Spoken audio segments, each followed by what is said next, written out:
புளியோதரைக்கு தேவையான ரெசிபி எப்படி செய்வது என்பது அதோடைய இதை நான் உங்களுக்கு காட்டுறேன்.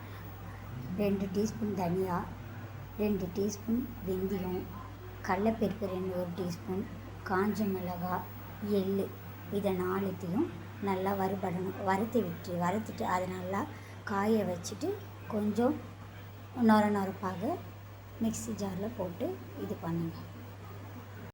இப்போ அந்த மிக்சியில் நொரப்பாக நான் முதவே உங்களுக்கு காமிச்சேன் இல்லை, அதை அரைச்சா இது இப்படி தான் நீங்களும் நொரப்பாக அரைக்கலாம். நான் கொஞ்சம் எக்ஸ்ட்ராவே அரைச்சி வச்சுருக்கிறேன்.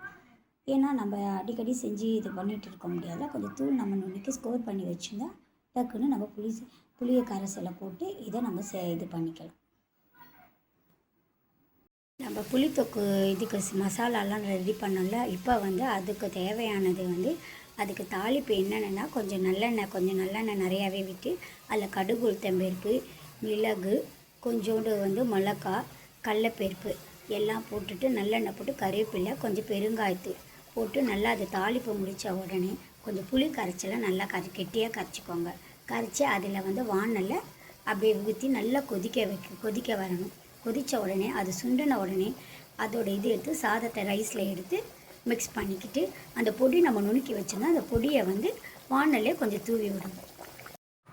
புளி சாதம் ரெடி. எப்படி இருக்குது நீங்களும் ட்ரை பண்ணி பார்த்துட்டு எனக்கு லைக் போட்டு சொல்லுங்கள்.